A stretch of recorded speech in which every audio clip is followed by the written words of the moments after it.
I was doing so well. I had a gym membership and I was going every day like clockwork. I was practicing Spanish every day. I was attentive to my girlfriend and good at staying in touch with my friends all over the world. Now, now I have Dominions 5. Who needs abs? Who needs Spanish? Friends and loved ones are just a distraction. I must be the next Pancrator. The world will bow before me. Anyway, Dominions 5 is a mythos-based 4X game for people who think paradox strategy games are too accessible, and I love it. Background.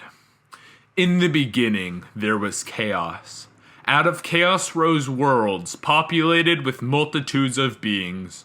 Wars were fought, kings and emperors rose and fell, and civilizations were built and crumbled as millennia passed. Gods, dark and strange, were worshipped in pagan temples. Still, there was chaos. The gods fought amongst themselves, bringing even greater ruin to those who had served them. At last there was one, a being of great power and enlightenment who rose above his immortal peers and cast them out of the heavens into oblivion. From chaos came order, and with order came peace, and the creatures of the world flourished. The age of chaos had ended. Now the wheel has turned once again. The supreme god has suddenly disappeared. Prayers are left unanswered, and the smoke of offerings rises in vain to the heavens. No one knows why he disappeared, but it is certain that the people of the worlds are once again left without direction, without guiding principle, without order. Now is the time for the beings of great power and ambition to try their strength. The throne of heaven stands empty, and only the strongest can rise to supremacy over all. Only the most powerful can ascend to take the place of he who came before. This is a time of great strife and suffering. This is a time of magic unequaled. This is the Ascension Wars. These are the words you are greeted with upon starting a game of Dominions 5, and I decided to steal them because they truly encapsulate the setting of the game, as rival gods fight for dominion, leaving only one supreme by the end of the chaos. Story!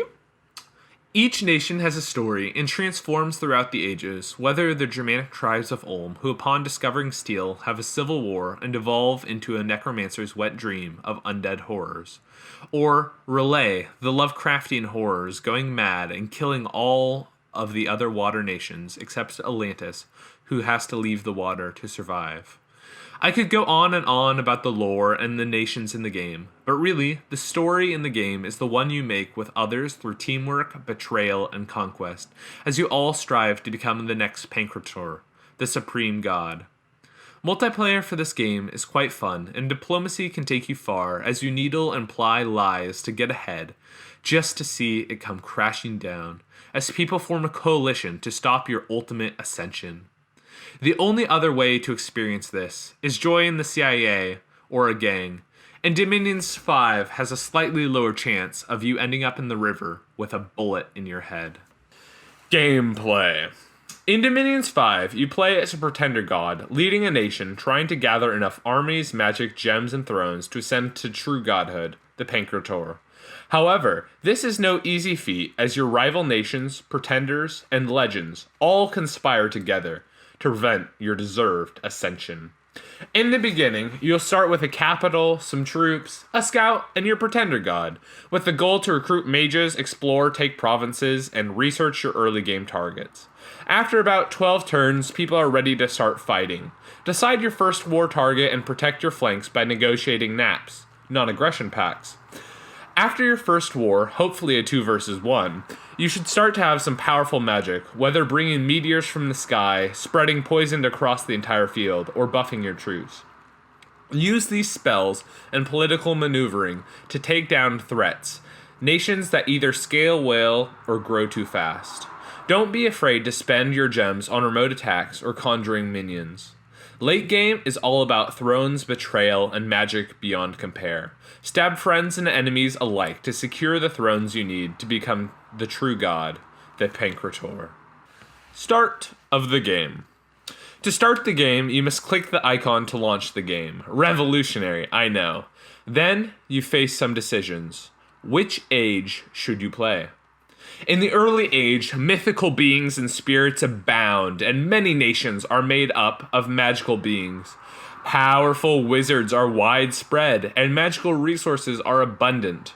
Troops have mostly ancient and simple equipment. In the Middle Ages, many nations are slowly accepting the rise of humanity. Magical and mythical beings are rarer and are increasingly a fading elite, leading masses of humans. Magic is slowly fading, and while there are still great wizards, they are increasingly rare. Many nations have begun to rely on communions of mages to cast the most powerful spells. Cities and towns have become larger, economies have grown, and troops are better equipped. The late ages is an era of steel, gold, and blood. Magic has waned, and the mages that remain are dabbling scholars rather than innate masters of their elements. The mystical beings of earlier eras have largely receded into legend and memory, and heavily armed human troops dominate the battlefield. With the fading of magic, many nations have turned to making pacts with demons. So, all this said, you can pick whatever age you would like, but early age is the best age, and late age is played by people with IQ lower than room temperature. So, pick early age. Once you pick an age, you must pick a nation. There's a bunch to choose from. Just look through them until you find one you like the theme of. My favorite is Ulm, based off the Germanic tribes, and they worship smithing. After that, you can design your pretender god. If you're playing Ulm, I recommend the Boar of Ulm. It's good at expansion, and you can take OK scales. Scales are just those 6 icons down here. Order, production, heat, luck, and growth, and magic. I could explain them, but just know that growth is the most important, and you can take something like this. Anyway, now you're ready for your first game. Good luck. Combat. Combat starts pretty straightforward. You put your troops in formation, they do the same, and they fight until one side dies or flees. But as magic gets more and more advanced, there becomes powerful battlefield effects, evocations, and buffs. I'll just go over a few of the more important things. Battlefield enchantments are really good as their effects get better and better as there are more troops on the battlefield, like foul vapors, which spread poison that affects everyone on the battlefield without poison resistance. Secondly, elementals, which are elemental beings summoned during battles, are OP. They're in the conjugation tree. Use them as much as you can. And lastly, offensive spells are strong, but in general, defensive buffs are better. Get as many different buffs on your troops as you can get. And sometimes evocations can be a little bit of a bait, just because buffing is so strong. Stories. This game, man. Some magma-throwing prolific breeders called Abyssia have been curb-stomping their way north, smashing my choke points as they come. I've managed a few delaying actions and some small victories, but their armies seem to be limitless. With a giant flying, is that a goat-headed sphinx? So, then they crush my pretender's army. Over 100 sacred troops watched their leader get squashed flat in the opening salvo. Well, now Mr. Pretender has had quite enough of this. When he makes it back from the great beyond, he is not so kind and patient. Wrath of God, lightning everywhere, perpetual storm, cool those stone kitties cold. The wild hunt will carry off and murder their priest caste. Push back some of this creeping Dominion bull. Now, we have a couple dozen mage types, summoning the darkest things they can think of, burning the gem stockpile at a ferocious rate. Sure, pile on the peasants, not like they would have long to live anyway if we lose. There may not be much of a world left when I get through with this, but it will be mine. Criticism. Well, I do love this game and its beauty. There are definitely some problems. First of all, the tutorial. Frankly, there is no tutorial, and this is pretty unacceptable for a game this complex. I can't believe Illwinter, the developer, in 5 iterations of the game, has not fixed this issue. That said, YouTubers and other members of the community have made some pretty decent guides. Ultimately, I like the complexity. I like how there can be endless possibilities with all the just different systems interacting together. And I really like that it's turn-based, so you can just take a turn a day on one of the many servers, or you can blitz through a game in the afternoon.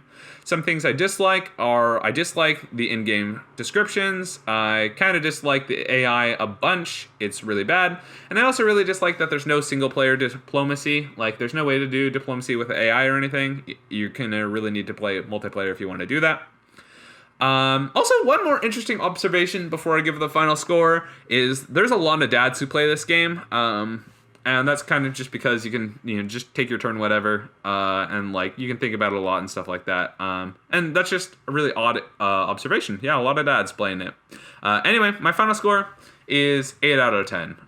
Thank you guys for watching, and hope you guys catch me in the next video. I guess one more thing, for anyone who wants personal updates or kind of wants to wonder why I have not been uploading too many videos, I'll go ahead and answer that now. So, I graduated, I started a job, I got engaged, I got unengaged, I've been, job searching a little bit, so just a lot of things have happened in my life, and I've been, working on doing a lot more things with people. I want to be more sociable and stuff like that. But ultimately, the main reason is that I'm actually lazy. So I'm going to work on that too. New update schedule should be once every 2 weeks, but I'm not hard committing to that. Next video I make is either going to be an Evil and Greed video, probably on Enron. It'll be a new Star Sector video on all the updates to the game. Or it will be on the video game Song of Sticks. Really haven't decided yet, but thank you guys for your support. Hope to see you guys next time.